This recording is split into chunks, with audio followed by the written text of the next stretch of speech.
Hi, ಎಲ್ರಿಗೂ ಮಾವಿನ ತೋಟಕ್ಕೆ ಹೋದಾಗ ಯಾವ ಕಾಯಿ ಕೀಳಬೇಕಪ್ಪ, ಯಾವ್ದು ಹಣ್ಣಾಗುತ್ತೆ, ಯಾವ್ದು ಕಾಯಿ ಗೊತ್ತಾಗೋದೇ ಇಲ್ಲ. ಸೊ ಇದು not just for city dweller, including farmers ಎಷ್ಟೋ ವರ್ಷ ಕಲ್ಟಿವೇಷನ್ ಮಾಡಿರೋರಿಗೂ ಏನೋ ಒಂದು ಅಂದಾಜು ಮೇಲೆ ಕೀಳ್ತಾ ಇರ್ತಾರೆ ಹೊರತು ಎಕ್ಸಾಕ್ಟ್ ಹೌ ಇಟ್ ವರ್ಕ್ಸ್ ಅನ್ನೋದು ಗೊತ್ತಿಲ್ಲ. ಇಲ್ಲೊಂದು ಎಕ್ಸ್ಪ್ಲೇನ್ ಮಾಡ್ತೀನಿ ನೋಡಿ. ಈಗ ಇದು ಮಲ್ಲಿಕಾ, ಇದು ಕಾಯಿ ಆಯಿತಾ. ಇದ್ರ ಫೀಚರ್ಸ್ ನೋಡಿ, ಜಸ್ಟ್ ಸ್ಮಾಲ್ ಬೀಕ್ ಇದೆ, ಆಮೇಲೆ ಉಳಿದಿದಂಗೆ ಏನಂತ ಸೈಜ್ ಕಾಣಿಸಲ್ಲ.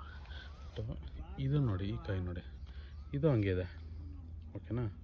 ಬಟ್ ಎರಡಕ್ಕೂ ಡಿಫ್ರೆನ್ಸ್ ಏನಂದರೆ ನೋಡಿ, ಇಲ್ಲಿ ಮರ ಯಾವುದೋ ಒಂದು ಕಾಯಿಗೆ ಹಣ್ಣು ಆಗುವಂಥ ಒಂದು ಸೀಕ್ವೆನ್ಸ್ ಕೊಡುತ್ತೆ. ಅದೇನೆಂದರೆ ಇದೆಯಲ್ಲ ಕಡ್ಡಿ, ಅದನ್ನು ಒಣಗ್ಸೋಕ್ಕೆ ಶುರು ಮಾಡುತ್ತೆ.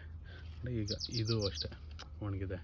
ಸೊ ಈ ಕಡ್ಡಿ ಒಣಗೋಕ್ಕೆ ಶುರು ಆದಾಗ ಏನಂದರೆ ನ್ಯಾಚುರಲ್ಲಾಗಿ ಫ್ರೂಟ್ ಒಳಗಡೆ ಎಥಿಲಿನ್ ಪ್ರೊಡಕ್ಷನ್ಗೆ ರೆಡಿ ಮಾಡ್ಕೊಳ್ಳೋಕೆ ಹೇಳುತ್ತೆ ಪ್ಲಾಂಟ್. ಸೊ ಅವಾಗಿದು ಕಿತ್ತು ಒಂದು 3 ದಿನದೊಳಗಡೆ ಹಣ್ಣಾಗುತ್ತೆ. ಇದು ಕೀಳದೆ ಗಿಡದಲ್ಲೇ ಬಿಟ್ಟರೆ ನಾಳೆ ಬೆಳಗ್ಗೆ ಇಷ್ಟು ಕಲರ್ ಬಂದ್ಬಿಡುತ್ತೆ. ಸೊ ಈ ಕಡ್ಡಿ ಇರುತ್ತಲ್ಲ, ಈ ಕಡ್ಡಿ ಒಣಗೋಕ್ಕೆ ಶುರು ಆಗಿದೆ ಅಂದರೆ ಮರ ಈ ಹಣ್ಣಿಗೆ ಆಲ್ರೆಡಿ ಸೀಕ್ವೆನ್ಸ್ ಕೊಟ್ಟಾಯಿತು. ಆಯ್ತಪ್ಪ, ನಿನ್ನ ಕೆಲಸ ಇಲ್ಲಿ ಮುಗೀತು, ನೀನು ಹೋಗಿ ಹಣ್ಣಾಗು ಅಂತ.